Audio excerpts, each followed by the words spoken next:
Glória a Deus. Meus irmãos, a paz do Senhor. Salmo 119, versículo 1 a 8. Eu faço a leitura breve, você apenas acompanha. Bem-aventurados os que trilham caminhos retos e andam na lei do Senhor. Bem-aventurados os que guardam os seus testemunhos e o buscam de todo o coração. E não praticam iniquidade, mas andam em seus caminhos. Tu ordenaste os teus mandamentos para que diligentemente os observássemos. Tomara que os meus caminhos sejam dirigidos de maneira a poder eu observar os teus estatutos. Então não ficaria confundido, atentando eu para todos os teus mandamentos. Louvar-te-ei com retidão de coração, quando tiver aprendido os teus justos juízos. Observarei os teus estatutos. Não me desampares totalmente. Amém, meus irmãos? Se você pode tomar o seu lugar, fique à vontade, deixe a sua Bíblia aberta se desejar. Meus irmãos, o Salmo 119 tem algumas peculiaridades muito interessantes. O Salmo 119 é o texto mais longo das Escrituras. É um texto extenso. São 176 versículos, divididos em 22 sessões. Cada uma dessas sessões começa com uma letra do alfabeto hebraico.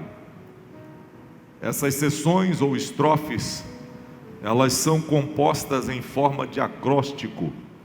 Cada sessão com sua letra, com sua representatividade, com uma mensagem alusiva àquilo que a palavra de Deus é, àquilo que a palavra de Deus representa. Por exemplo, a primeira estrofe começa com a letra Aleph, que é a primeira letra do alfabeto hebraico, vai do versículo 1 ao 8. A segunda estrofe com a letra Bet, do 9 ao 16. A terceira com a letra Gimel, e começa do 17 ao 24, e por aí vai. Não vou cansá-los citando todas as letras, mas a forma que essa poesia é composta é uma forma diferenciada. O Salmo 119 faz alusão em toda a sua extensão à lei do Senhor, à palavra de Deus e aquilo que ela representa para aquele que serve a Deus. Em todos os seus versículos, os 176 versículos, nós encontramos alguma alusão direta ou indireta, à exceção do versículo 122, à palavra de Deus. E nós podemos encontrar ao longo do Salmo 119 algumas palavras que são usadas para descrever a palavra de Deus. A palavra de Deus é chamada de lei, é chamada de testemunho, é chamada de preceito, é chamada de estatuto, de mandamento, de juízos, é chamada de promessa e de caminhos.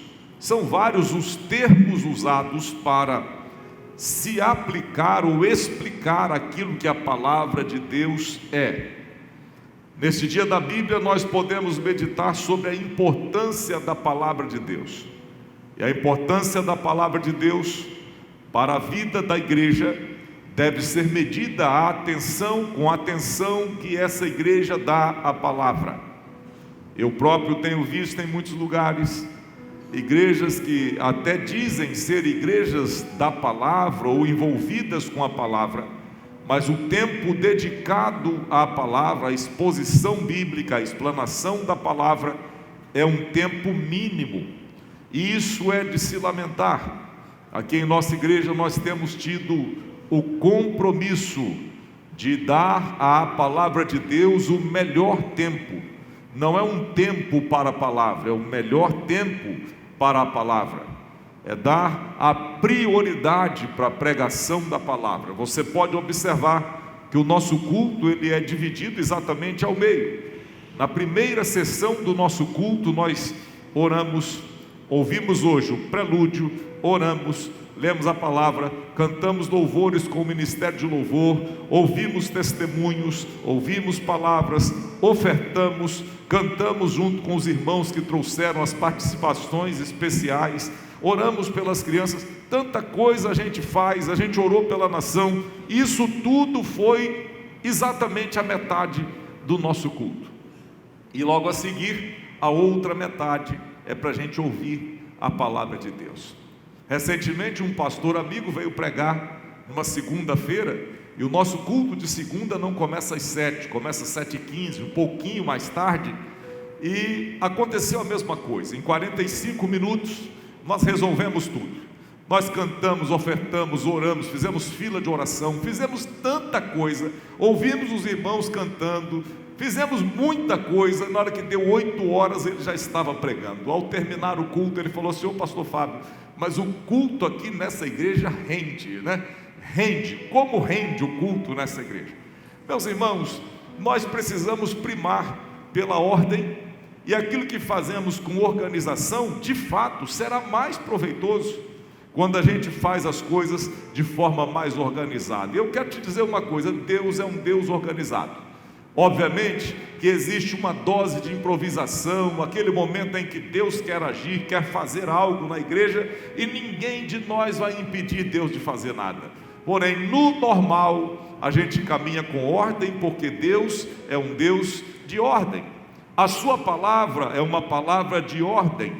Meditar nesse dia da Bíblia sobre a importância da palavra nos leva a pesar as nossas atitudes para com a palavra de Deus.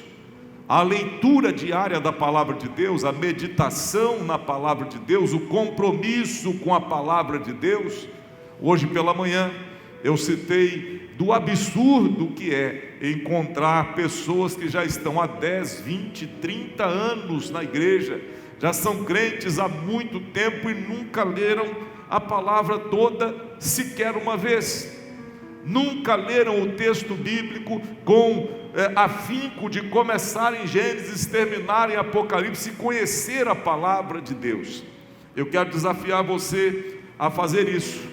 Nesta quinta-feira passada, eu concluí a minha leitura desse ano. Concluí antes do final do ano.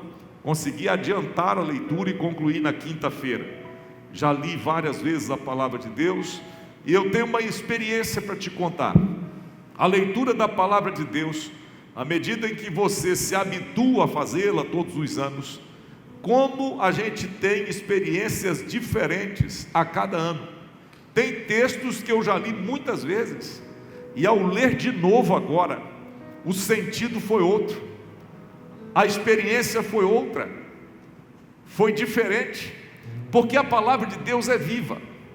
Ela não é apenas um livro, não é apenas a capa preta com um livro, não é apenas algo que vai te trazer formação intelectual. Um dia pregando aqui na igreja, algumas semanas atrás, eu disse que a palavra de Deus é o único livro que você lê com a presença do autor do seu lado, te ensinando, te orientando, fazendo você entender essa palavra. E essa palavra é viva. Um dia você lê o Salmo 23 e Deus te dá uma orientação e fala com você de uma forma. Em outra circunstância, em outro dia, você lê o mesmo Salmo 23 e o remédio será outro. Deus vai falar de outra forma com você, porque a palavra de Deus é viva. Neste dia da Bíblia nós podemos observar o valor dessa palavra, que é viva e eficaz, e é mais penetrante do que qualquer espada de 2 gumes, é apta para discernir a intenção dos corações, e ela vai até a divisão da alma, do espírito, das juntas e medulas. Ou seja, a palavra de Deus é viva, totalmente viva. Mas há uma história para se celebrar o dia da Bíblia. O bispo Cranmer, da igreja da Inglaterra, em 1549, incluiu no livro de orações do rei Eduardo VI uma sessão falando sobre a Bíblia e concitando o povo inglês a orar, para que houvesse um despertamento para a leitura da palavra de Deus. Meus irmãos, tal qual naquela época, hoje se faz necessário também um despertamento para que voltemos à palavra. E eu falo isso, obviamente, com conhecimento de causa, sabendo que muitas pessoas apenas têm o contato com a palavra de Deus no culto, apenas têm o contato na hora da leitura do culto, ou na hora da leitura do texto da escola bíblica, não se aplicam à leitura total da palavra, ou diária da palavra. E temos tantas opções hoje. Você pode ter o devocional do Deus Trino, do Deus Pai, do Deus Filho, pode ter o devocional azul, devocional rosa, pode ter devocional para amanhã, devocional para a noite, pode ter um livro para cada hora. Você tem tanta opção, tem tanto aplicativo, tem tanta coisa que pode ser usada, e nós estamos mergulhados num mar de opções.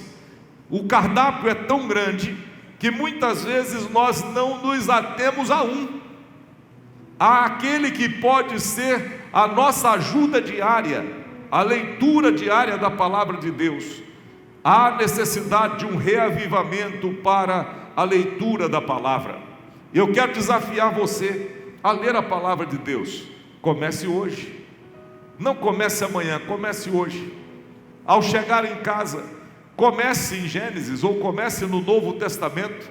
Se você ler 3 capítulos por dia e 5 aos domingos, no final de um ano você terá lido a palavra de Deus toda.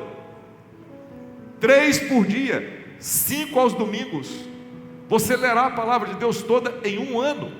Eu quero desafiar você. Na época do bispo Cranmer, havia uma necessidade de se voltar à palavra de Deus. Em 1850, chegaram no Brasil os primeiros missionários estrangeiros, americanos e europeus, que vieram, principalmente missionários americanos, alguns congregacionais ou presbiterianos, e quando chegaram aqui, comemoraram pela primeira vez o Dia da Bíblia em solo pátrio. Em 1948, lá em São Paulo, lá às margens do monumento do Ipiranga, foi criada a Sociedade Bíblica do Brasil. E nesse dia, nessa ocasião, foi celebrado pela primeira vez, de forma oficial, o Dia da Bíblia. Em 2001, o presidente Fernando Henrique Cardoso sancionou a Lei 10.335, que considera e sanciona, estabelece o Dia da Bíblia como um dia de celebração nacional em todo o território brasileiro. A Bíblia tem o seu lugar na história, a Bíblia tem o seu lugar na legislação, e a pergunta é: qual o lugar da Bíblia no seu coração? Qual o lugar da Bíblia na sua vida diária? A importância da Bíblia há que ser notada, e nós podemos ser testemunhas disso, porque ela é a palavra de Deus, e assim é pregado aqui, assim pregamos aqui em nosso púlpito. A Bíblia não é apenas um produto da mente humana, não é apenas alucinação ou histórias ou coisas produzidas pelo conhecimento, pelo intelecto. Embora hajam autores humanos, eles foram inspirados por Deus para transmitir a revelação de Deus para nós. A Bíblia é para o nosso ensino, é para a nossa correção, é inspirada pelo Senhor para nos redarguir e ensinar em todo o caminho da justiça. Recentemente, em nossa classe de teologia, com os nossos alunos estudando a formação do cânon e da importância das Sagradas Escrituras, estudamos a história da formação do cânon, a história da palavra de Deus, a sua inspiração. E como foi bom rever com os nossos alunos a importância da palavra de Deus. A palavra de Deus é importante para nortear o nosso comportamento, para nos dar diretrizes, para dar balizas, para que manobremos a nossa vida de forma correta. A palavra de Deus deve ser o limite para o nosso tráfego diário, para aquilo que vamos fazer, aquilo que falamos ou pensamos, deve estar submetido ao crivo da palavra de Deus. Mas muitas vezes erramos, porque não conhecemos a palavra de Deus. O próprio Jesus orientou dizendo: vocês erram porque vocês não conhecem a palavra de Deus.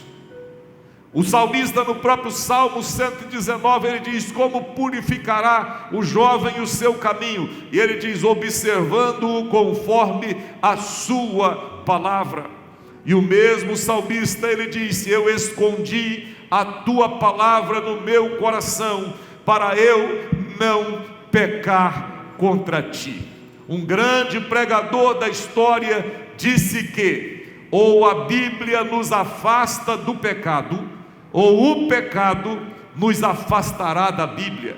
À medida que você chega perto da palavra de Deus, à medida que você ouve a palavra de Deus, à medida em que você medita na palavra de Deus, na medida em que ela vai entrando no seu coração, na sua mente, pode ter certeza, o pecado vai embora, você fica livre, porque a verdade liberta, e conhecereis a verdade, e a verdade vos libertará.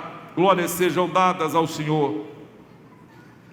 Quando estudamos sobre a formação do cano, a importância da palavra de Deus, e a gente ri, porque nas nossas aulas de teologia a gente costuma chorar, sentir a presença de Deus, estudando geografia bíblica, estudando teologia, que pode ser maçante, cansativo, mas Deus tem sido bom com a gente, e a gente tem tido experiência de, em alguns momentos, a voz embargar, e a gente está estudando ali a matéria e sentir totalmente a presença de Deus conosco.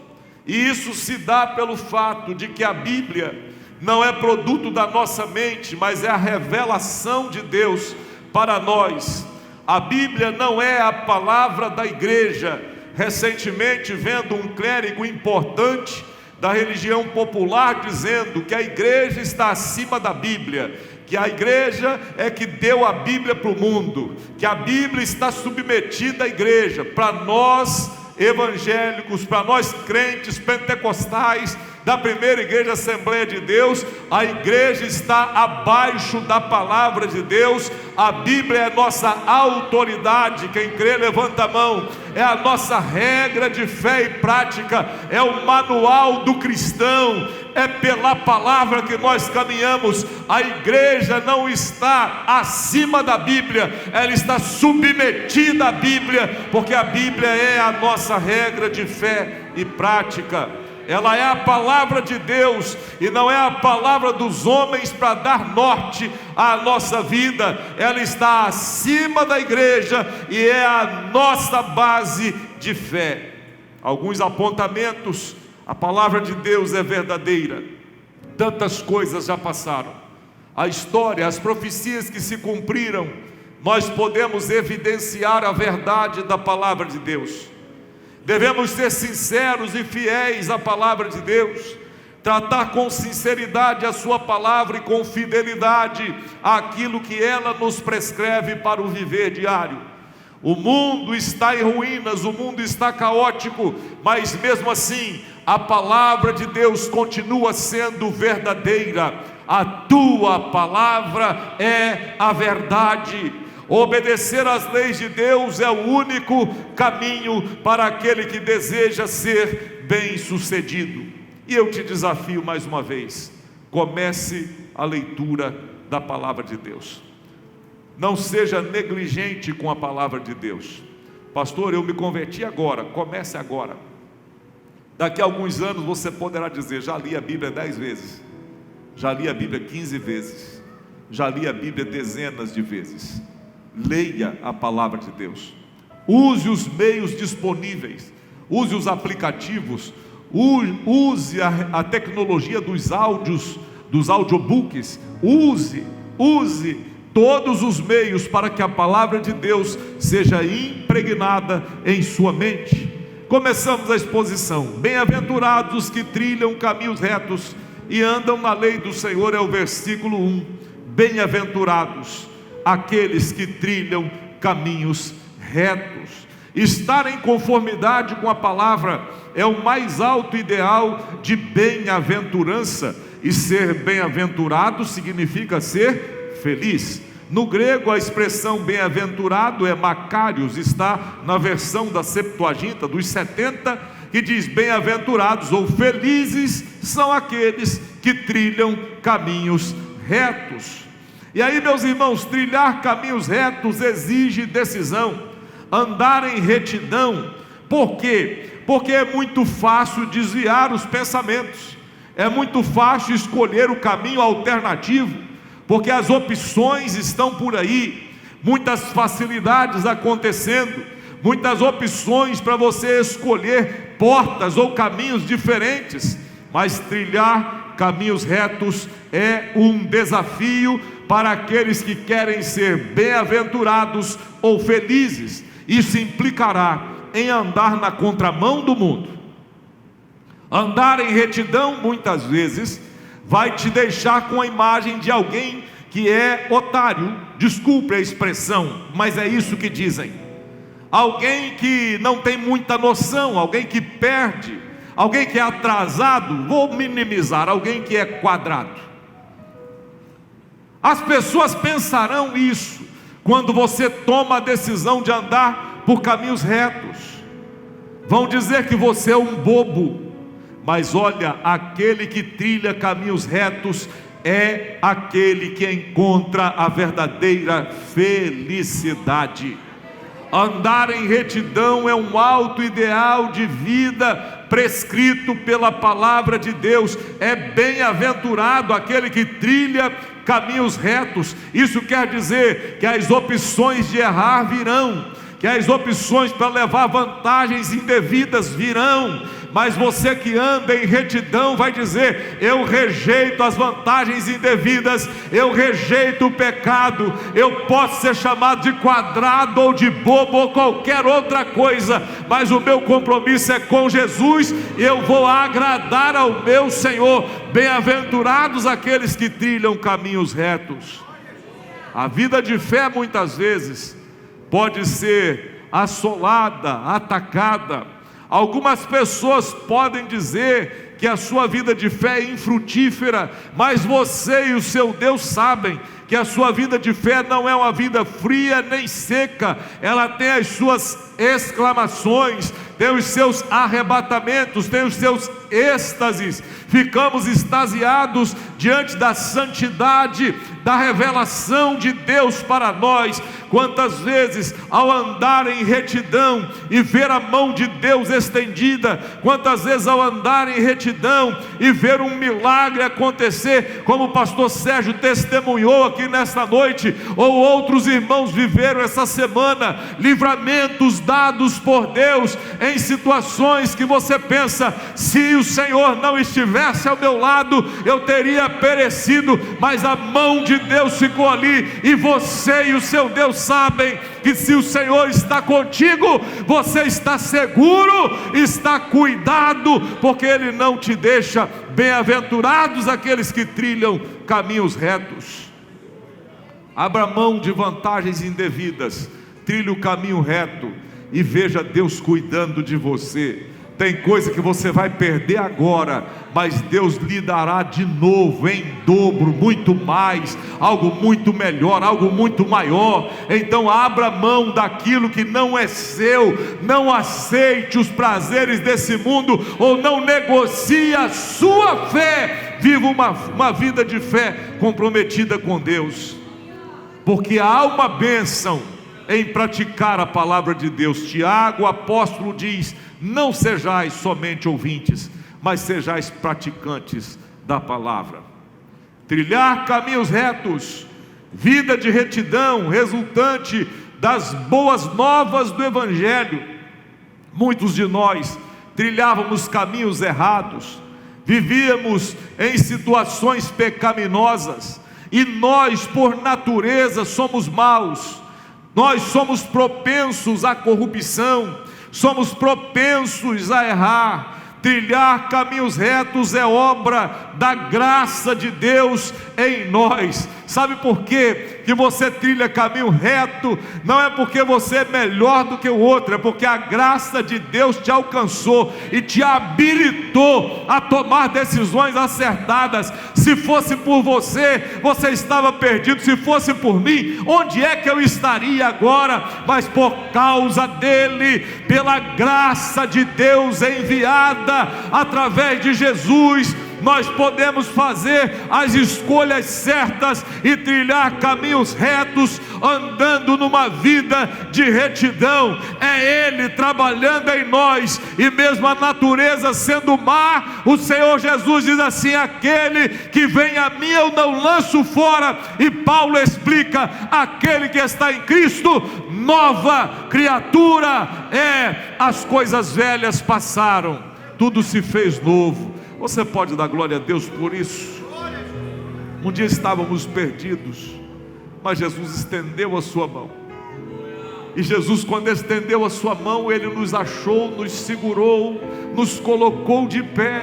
Ele nos amou, mesmo quando nós estávamos mortos em nossos delitos e nossos pecados. Que amor é esse? O amor de Jesus, que amou um miserável como eu, que amou você quando você estava longe, distante, andando longe do Senhor.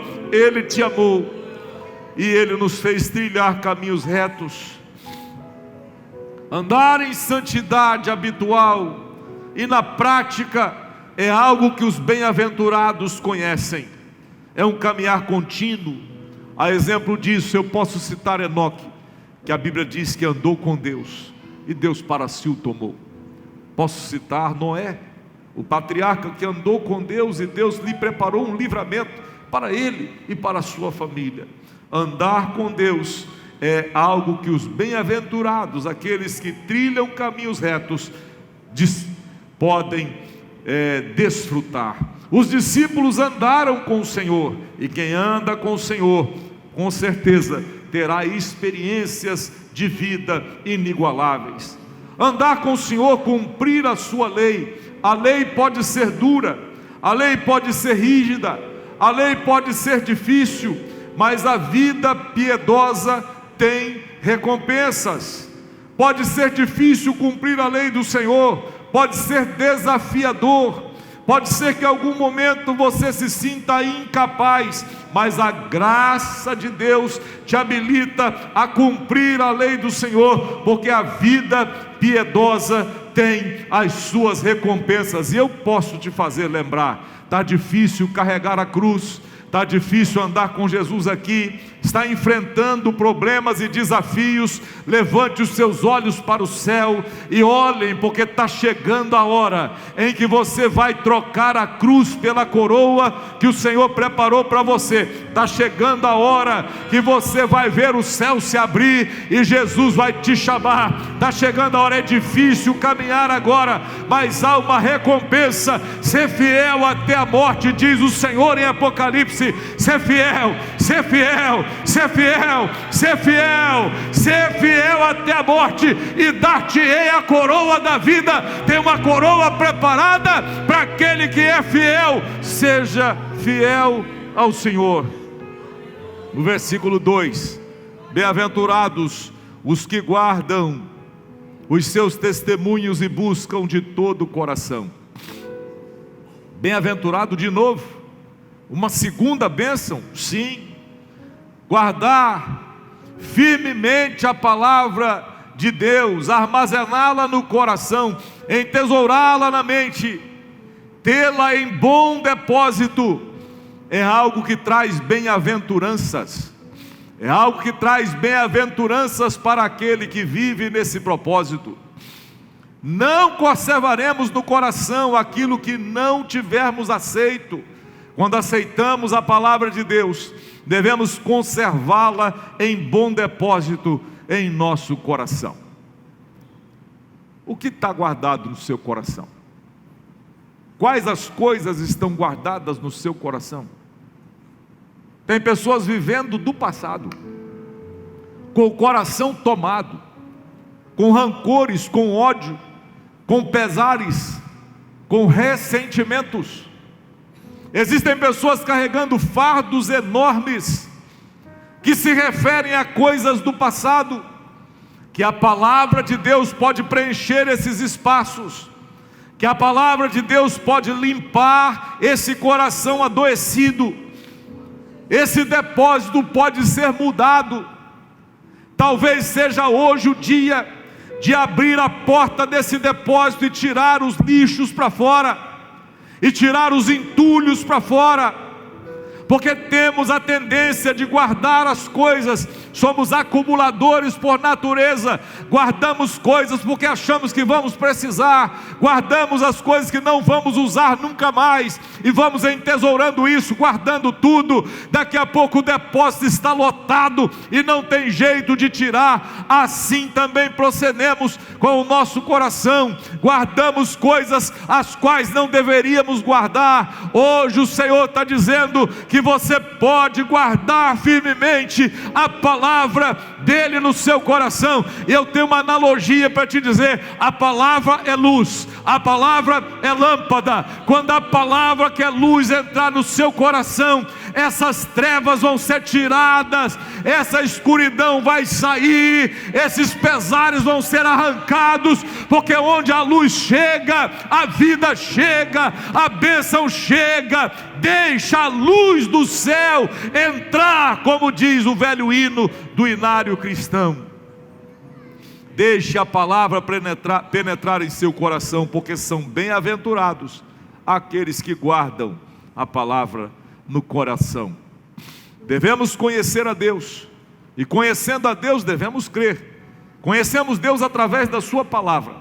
Conhecendo a palavra devemos crer. Crendo devemos amá-la, e amando-a devemos guardá-la no nosso coração. Não é possível que você diga que ama a palavra de Deus e não pôs a mão na Bíblia essa semana toda. Não é possível dizer que ama a palavra de Deus, mas não teve contato com ela. Meu irmão um dia chegou reclamando com o pastor que ela tinha perdido os óculos. Pastor, sumiu os óculos, o diabo sumiu com o meu óculos. Eu acho que o diabo faz algumas coisas, mas isso não foi ele que fez.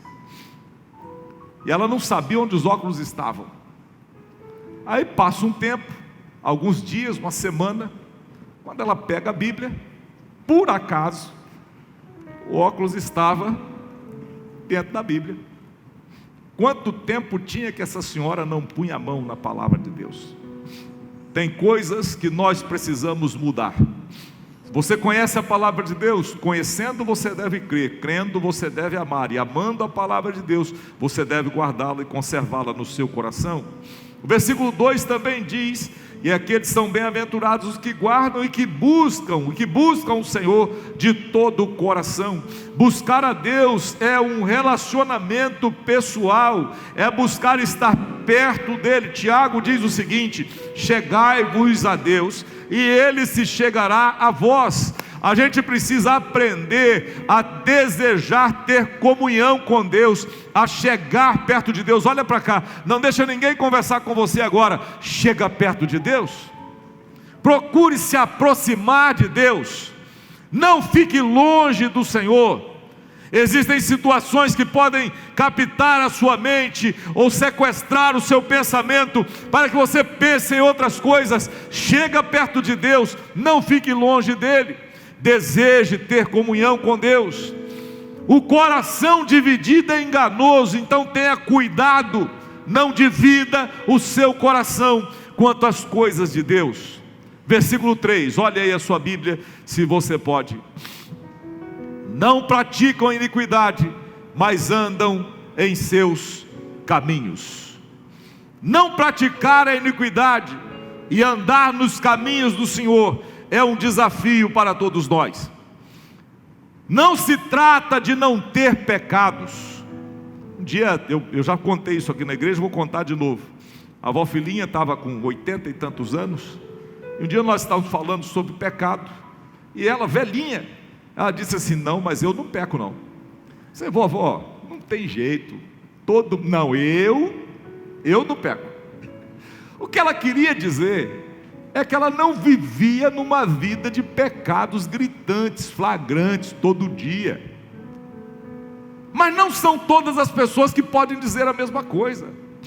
A gente obviamente discordava, não, vovó, todos somos pecadores. Só de dizer que a gente não peca, a gente já está mentindo. Todos nós pecamos. Mas o salmista aqui nos lembra de que praticar a iniquidade é o pecado premeditado, agendado, marcado. Marcou no celular, marcou no WhatsApp, agendou a hora para pecar, para fazer o que não podia fazer, combinou o que era para fazer errado. Iniquidade é o pecado programado, premeditado. E aqui o salmista está dizendo que a gente não deve praticar a iniquidade, a gente não deve andar pela agenda do pecado. A gente não deve priorizar a prática voluntária da impiedade, da injustiça, das transgressões. Olha para cá, oportunidade vai ter, vontade vai ter também todo dia, oportunidade e vontade, mas você agora pertence a Jesus e Ele te dá condição de ser livre e dizer não para o pecado e não andar na iniquidade. Livre não é o cara que vai para a rua e bebe todas e faz tudo que pode ou que não pode. Livre é aquele que pode dizer não para o pecado, que pode fugir, que pode correr. Tem gente dizendo que é livre, mas perde para o cigarro, perde para a droga. Tem gente dizendo que é livre, mas perde para o copo. Está dizendo que é livre, mas perde para a pornografia, perde em todas as áreas. Você é livre para dizer não e não andar na iniquidade do pecado e andar nos caminhos direitos que levam para o céu. Tem jovens aqui, jovens na orquestra, jovens na nave do templo. Quantas oportunidades você tem para errar todo dia? Quantas oportunidades para tomar decisões que ninguém tomará conhecimento, que ninguém saberá. Mas Deus está te vendo, e glória a Deus, quando você diz não para o pecado. Quando você diz, eu sou de Deus, e eu não abro mão, eu sou dele, eu pertenço a ele. Não andar na iniquidade, não praticar a iniquidade, andar nos caminhos direitos. A graça de Deus nos conserva. Jesus em João 17, ele diz assim, eu não rogo que os tires do mundo, mas que os livres do mal. A graça de Deus vai guardar você. A graça de Deus vai guardar você. Vai guardar sua vida, vai guardar sua casa, vai guardar você. Versículo 4, tu ordenaste os teus mandamentos para que diligentemente os observássemos. Deus ordenou os seus mandamentos para quê? Para que nós os guardássemos. Os mandamentos são limites para o nosso bem. Os mandamentos são limites dados por Deus para a nossa própria proteção. Preste atenção nisso. Quando não respeitamos os limites, nós corremos o risco com aquilo que pode dar errado. Estava falando recentemente também para um grupo de irmãos. Eu me lembrei de uma ilustração que contava quando eu dirigia a classe de integração ainda na nossa igrejinha velha, lá na casa antiga pastoral, há muitos anos atrás. Eu contei uma história que sempre repetia, dizendo que havia num bairro uma mansão muito bonita com piscina. E aquela casa era uma casa que os meninos da rua ficavam sempre de olho, eles eram doidos para pular lá dentro e dar um mergulho na piscina. Mas o dono da casa era um senhor de idade, já bem velho, e ele não deixava, e era bravo. Um dia ele resolveu, Mônica, viajar, e todo mundo viu ele saindo com o carro, viajando, com a família, o carro cheio, a casa ficou fechada, e a molecada resolveu assim, hoje nós vamos pular o muro, vamos lá e vamos dar um mergulho naquela piscina à noite, um calor igual o de hoje, que teve aqui em Bom Jesus, aquela piscina lá, eles pensaram assim, vai ser hoje o dia. E assim fizeram. Lá para certa hora, juntaram todos, pé por pé, calções de banho, todo mundo pronto, e pularam o muro e entraram. Quando entraram, olhando para um lado, para o outro, foram. O primeiro deu o pulo. Quando deu o pulo, um grito aterrador. Terrível. O homem viajou, mas esvaziou a piscina. E ao esvaziar a piscina, o moleque pula de ponta. pulando de ponta, bateu de cabeça e saiu de lá aleijado. O limite era a cerca. E quando a gente não respeita o limite, a gente corre o risco com aquilo que vai acontecer. É nossa responsabilidade. Quantas vezes nós ignoramos os alertas, ignoramos os avisos, ignoramos todas as coisas. Os mandamentos de Deus existem para que nós os observemos. São limites para o nosso bem. Perigo: respeite o limite, respeite a cerca, respeite o limite da velocidade, não ultrapasse o limite, não ceda para a sensualidade, não ceda ao apelo da pornografia, não ceda às drogas, aos vícios, não ceda, tenha cuidado, a cerca existe para te proteger, não ceda. O menino começou a namorar e quer que você dê prova do seu amor para com ele. Não ceda, não deixe ultrapassar o limite, porque isso é para a sua segurança e para a sua proteção. Não ceda. A mensagem hoje está azeda, né? Mas é exatamente isso mesmo. Não ceda, não deixe o limite ser desrespeitado. No versículo 5: tomara que os meus caminhos sejam dirigidos de maneira a poder eu observar os teus estatutos. Os mandamentos divinos devem dirigir os nossos passos. Devemos orar, devemos ler a Bíblia. O salmista nessa altura do salmo, no versículo 5, ele se sente incapaz e deseja dirigir, deseja ser dirigido, deseja que sua vida seja dirigida pelo Senhor. Ele deseja, na verdade, a santidade pessoal. Ele diz: tomara que os meus caminhos sejam dirigidos de maneira a poder observar os teus estatutos. Olha para cá. É possível ser santo nesse mundo tão complexo. É possível viver uma vida de santidade num mundo tão difícil. Deus nos chamou para viver uma vida de santidade.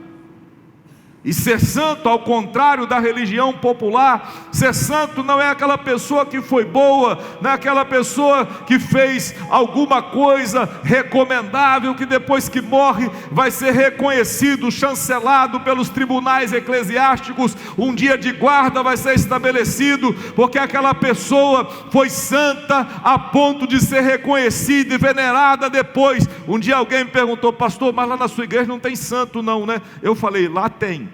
Ontem à noite tinha uns 500 do culto. Ele falou: mas como assim? Aí eu expliquei que ser santo para nós não é aquele ideal de ter alguém que foi canonizado, colocado num altar, num dia de guarda. Santidade é algo pessoal, que deve ser perseguido por cada um de nós, porque a palavra de Deus diz assim: sede santos, como eu, o Senhor, sou santo. Você é chamado para ter santidade no negócio, santidade na família, santidade na escola, santidade na vida. Seja santo, Deus te chamou para isso. O salmista deseja santidade pessoal, e ele sabe que precisa da graça de Deus para ter direção. E me veio à mente, quando preparava esse esboço, o hino 141: aonde guiar-me, meu Senhor, eu seguirei por teu amor. E ele diz: guia-me sempre, meu Senhor, guia meus passos, Salvador. Tu me compraste sobre a cruz, rege-me em tudo, meu Jesus. Ele pode guiar os nossos passos. Ele nos guia em caminhos que às vezes não entendemos, mas Ele está trabalhando para que nós sejamos santos e sejamos conformados à imagem daquele que é o Filho de Deus, a estatura de varão perfeito. Deus quer que você tenha essa experiência. E o salmista diz: tomara que os meus caminhos sejam dirigidos. E ele diz: então eu não ficaria confundido. O salmista havia conhecido a vergonha, mas já estava livre dela. Que libertação! Quando Deus guia os nossos passos e não nos deixa ser confundidos, que libertação temos! quando não somos confundidos com as vozes desse mundo, quando atentamos para os mandamentos de Deus, quando o sonido é incerto, quando o barulho das muitas vozes do mundo estão tomando o ambiente, mas a gente consegue discernir a voz preciosa de Jesus no meio de uma grande tempestade. Guia-me sempre, meu Senhor, guia meus passos, Salvador. É libertador quando conseguimos escutar a voz do Senhor no meio de tantas e tantas vozes dissonantes. Tem pessoas que não suportam a vergonha do pecado, não suportam a condenação que vem sobre elas diante de situações adversas, mas hoje o Senhor está dizendo: segura na minha mão, eu vou te ajudar a suportar, e você vai ouvir a minha voz e vai ser restaurado. Recentemente, eu li essa matéria alguns anos atrás, já tem uns 3 ou 4 anos. Um site de relacionamentos adultos nos Estados Unidos, tem gente, todo mundo aqui eu acho que vai entender o que eu estou dizendo. Um site que não é permitido para menores, com conteúdo explícito, se gabava de dizer que era inviolável, que dava segurança total para os usuários, que quem usava, ninguém podia descobrir a identidade. Aí uns hackers resolveram testar a segurança do site. Falaram assim: inviolável, vamos ver se é mesmo.